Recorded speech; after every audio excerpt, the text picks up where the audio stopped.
Somewhere in the ruins of Alexandria, or perhaps hidden deep in the bedrock of a desert temple, lies the final resting place of the most famous woman in history. She was the last pharaoh of Egypt, a queen who seduced 2 Roman warlords to save her kingdom, and whose death marked the end of the Hellenistic age. For 2,000 years, treasure hunters, archaeologists, and historians have scoured the earth for her tomb, yet they have found nothing. The resting place for Cleopatra VII and her Roman lover, Mark Antony, remains one of archaeology's greatest unsolved mysteries. But the story of her lost tomb is not merely a tale of missing stone and gold. It is the story of a desperate war, a tragic death pact, and the machinations of the first emperor of Rome.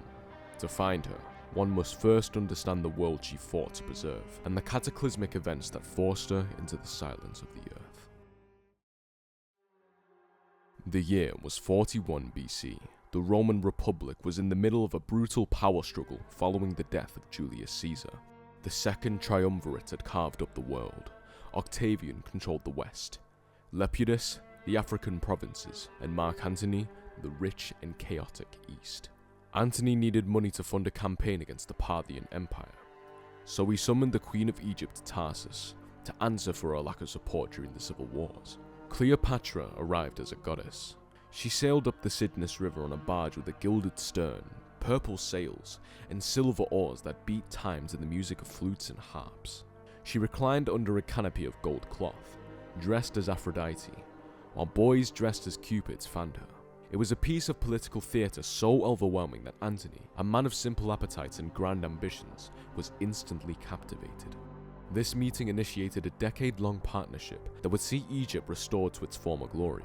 With Antony's military backing, Cleopatra reclaimed territories in the Levant, Cyprus, and Cyrene. In return, she opened the treasuries of Alexandria to him. They spent the winter of 41 to 40 BC in Alexandria, forming a society they called the Inimitable Livers, dedicated to excess, luxury, and the enjoyment of life. But beneath the feasting and the wine lay a serious intent. Cleopatra was securing the future of her dynasty, placing her children on the thrones of the East.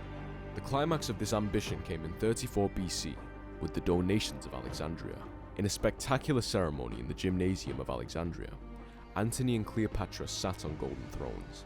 Antony proclaimed Cleopatra the Queen of Kings, and her son Caesarion the King of Kings. He distributed Roman provinces to their children: Alexander Helios, Cleopatra Selene, and Ptolemy Philadelphus. To the Roman Senate, this was an outrage. Antony was giving away Roman territory to a foreign queen and her kin, which in their eyes was unacceptable. In Rome, Octavian watched these events with the patience of a predator. He possessed a weapon much greater than Antony's legions, the ability to shape public opinion. He painted Antony as a man bewitched, a slave to a sorceress who wished to rule Rome from Alexandria. He illegally seized Antony's will from the Temple of the Vestal Virgins and read it aloud to the Senate. The will allegedly stated that Antony wished to be buried in Alexandria beside Cleopatra, even if he died in Rome. This was the breaking point. To a Roman, the denial of burial in one's native soil was the ultimate betrayal of national identity. It confirmed everything Octavian had said. Antony ceased to be a Roman. The Senate declared war, not on Antony, which would have looked like another civil war, but on Cleopatra. The stage was set for a confrontation that would determine the fate of the Mediterranean. 2 massive war machines moved slowly toward collision. By 31 BC, Antony and Cleopatra had amassed a vast fleet and army in western Greece. They commanded up to 500 warships, including massive quinquiremes with reinforced hulls and towers on their decks, and an army of nearly 100,000 men. Octavian, advised by his brilliant admiral Marcus Agrippa, commanded a smaller but more mobile force. Antony's strategy was initially sound: use his superior numbers to force a decisive engagement or a blockade. However, the campaign bogged down. Agrippa waged a masterful war of attrition, cutting off Antony's supply lines and capturing key ports in the rear. Disease and hunger began to gnaw at Antony's camp. Roman senators and generals, disgusted by Cleopatra's presence in the military headquarters and sensing the changing wind, defected to Octavian. With his position weakening by the day, Antony faced a choice: retreat inland and fight a land battle, or risk everything at sea. Cleopatra urged a naval engagement. Her ships were the pride of the fleet, and she believed that they could break Agrippa's blockade. The decision was made. They would fight their way out. On the morning of September 2nd, 31 BC, the fleets drew up in battle formation off the promontory of Actium. The sea was choppy, the air thick with tension. Antony's massive ships were like floating fortresses, armed with catapults and grappling irons. Octavian's lighter Liburnian galleys relied on speed and maneuverability. For hours the battle raged without a clear victor. The sounds of splintering wood, the screams of the dying, and the roar of the fire filled the air. Then, a gap opened in the center of the line. Cleopatra, seeing an opportunity to escape the blockade, gave the signal. Her squadron of 60 Egyptian galleys hoisted their sails and drove through the melee, heading south towards Egypt. It was a shocking maneuver. To the soldiers fighting and dying on the decks of Antony's ships, it looked like abandonment. Antony, seeing his queen's flagship the Antonia sailing away, did the unthinkable. He abandoned his command, boarded a small galley, and chased after her. He left his army and fleet leaderless, to be picked apart by Octavian and Agrippa. The Battle of Actium was quickly lost due to a lack of will. The inimitable livers were fleeing, leaving their dreams of empire sinking into the Ionian Sea. The voyage back to Alexandria was a grim procession. Antony, broken by his own shame, refused to see Cleopatra for days, sitting alone in the prow of the ship, head in his hands. When they finally arrived in Egypt, the reality of their situation began to set in. They were isolated. Their allies were defecting. The legions Antony had left behind in Greece had surrendered to Octavian. The Middle East and the client kingdoms were pledging loyalty to the new master of Rome. In Alexandria, the mood shifted from defiance to fatalistic hedonism. The Society of the Inimitable Livers was disbanded and replaced by a new one, the Companions of Death, or those who will die together. The members pledged to face the end with style, enjoying their final days in a frenzy of banquets and wine. Cleopatra, however, remained pragmatic. She experimented with poisons, testing them on condemned prisoners to see which offered the most painless death. She attempted to move her remaining fleet across the Isthmus of Suez to the Red Sea to escape to India, but the Nabatean Arabs, allied with Octavian, burned the ships. There was no escape. Cleopatra began the construction of a mausoleum. It was built near the Temple of Isis, adjoining the royal palace.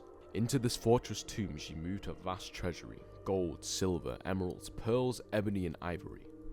She also brought in great quantities of flax and kindling. Her message to Octavian was clear: I will burn the wealth of Egypt to the ground. Octavian, who desperately needed this treasure to pay his own restless legions, was forced to tread carefully. As Octavian's armies closed in from both the east and the west in the summer of 30 BC, the final act began. Antony fought a few minor skirmishes, winning a small cavalry engagement near the city gates, but it was a hollow victory. The end came on August 1st. As Antony prepared for a final battle, he watched from the high ground as his fleet sailed out to meet the enemy. Instead of attacking, his ships raised their oars in salute and joined Octavian's fleet. His cavalry deserted moments later. Antony returned to the city, raging that Cleopatra had betrayed him. Fearing his wrath, Cleopatra retreated to her mausoleum and had sent word to Antony that she was dead. This was a fatal miscalculation. Upon hearing the news, the Roman general, who had lost his honor, his army, and now his love, resolved to die. He ordered his servant Eros to kill him. Eros, unable to kill his master, turned the sword on himself. Antony then stabbed himself in the stomach, a messy, lingering wound that did not kill him immediately. As he lay bleeding, begging for a finishing stroke, messages arrived from the mausoleum. Cleopatra was alive. She wanted him brought to her. Antony was carried to the tomb. The heavy entry doors had already been lowered and the mechanism jammed or locked to prevent entry. Plutarch writes a harrowing scene. Cleopatra and her two serving women, Iris and Carmion, lowered ropes from an upper window and hauled the dying Antony up the side of the building. The queen, her clothes torn and her face smeared with blood and tears, strained at the ropes while people below watched in horror. Antony died in her arms. The Lion of Rome was gone. Now, only the queen remained.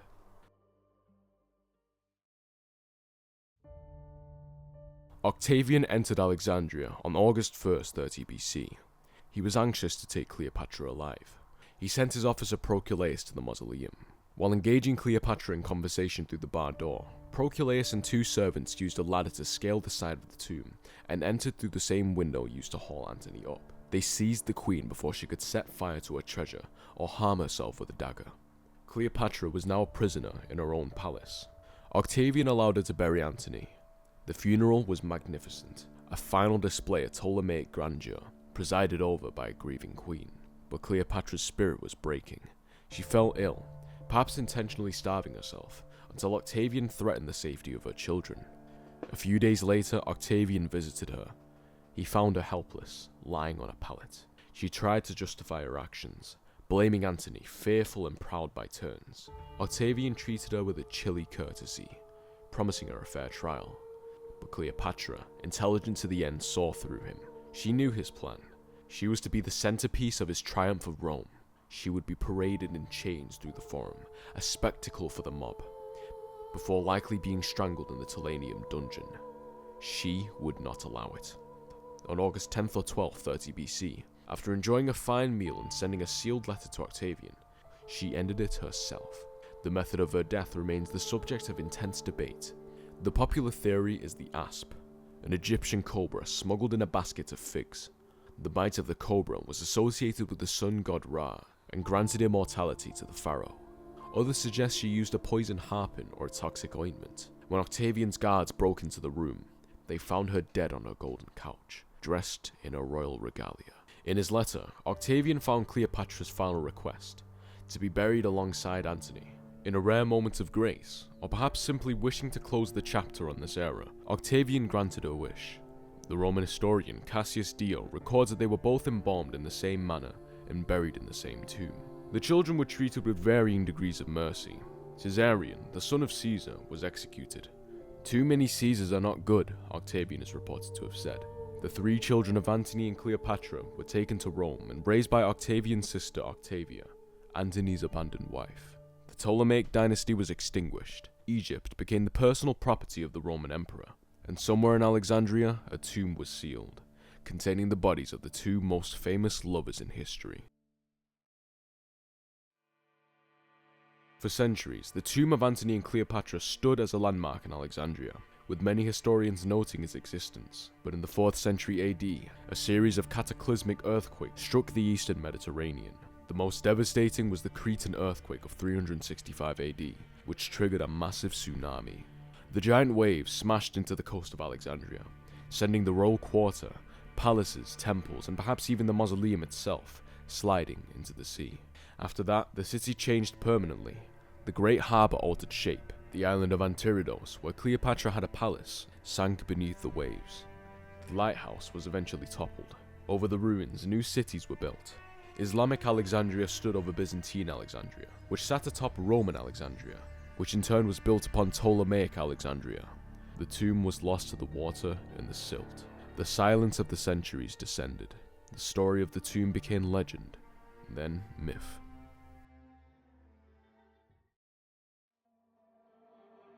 In the modern era, the hunt for the lost tomb has followed two distinct paths: the underwater search in Alexandria and the desert search at Taposiris Magna. Since the 1990s, French archaeologist Frank Gaudiot has been mapping the submerged royal quarter of Alexandria. His team has made astonishing discoveries: colossal statues, sphinxes, and the remains of the Temple of Isis. They have identified the probable location of Cleopatra's palace and the island of Antiridos. However, they have not found the tomb. It is possible that the mausoleum sits deeper in the sediment, or that it was dismantled in antiquity to build other structures before the cataclysms. The underwater visibility is poor, and the work is slow and dangerous. The tomb may lie there, encased in concrete and coral, just out of reach. The second theory is championed by Dr. Kathleen Martinez, a lawyer turned archaeologist from the Dominican Republic. She believes that Cleopatra, foreseeing the destruction of her dynasty and the desecration of Alexandria by the Romans, would not have wanted to be buried in the city where she was prisoner. Martinez argues that Cleopatra would have chosen a sacred site, one connected to the myth of Isis and Osiris. Since Cleopatra identified herself as the living Isis and Antony as Osiris, their burial will be a reenactment of the myth where Isis finds the scattered body of Osiris. Martinez focused her research on the Taposiris Magna, a temple complex about 45 kilometers west of Alexandria. The name implies the tomb of Osiris. For over a decade, she has excavated the site, uncovering evidence that suggests it was highly significant to the Ptolemies. She has found coins bearing Cleopatra's face, a bust of the queen, and a necropolis with mummies orientated toward the temple. The discovery of the hidden tunnels and shafts has kept the hope alive that the royal tomb might be hidden deep beneath the bedrock. protected from the Romans and the rising seas. Despite these tantalizing clues, the main chamber remains elusive. Critics argue that a Roman like Antony would never be buried in an Egyptian temple outside the capital, and that historical texts clearly state they were buried in Alexandria. Yet Martinez continues her work, driven by the conviction that the last queen of Egypt had one final trick to play on Rome, to vanish so completely that her conquerors could never display her bones. The mystery of Cleopatra's tomb is, in many ways, the final chapter of her reign. In life, she captivated the world with her presence. In death, she captivates it with her absence. Whether her bones lie beneath the urban sprawl of modern Alexandria, dissolved in the salt water of the harbour, or hidden in a desert crypt in the Tampasiris Magna, she remains beyond our reach.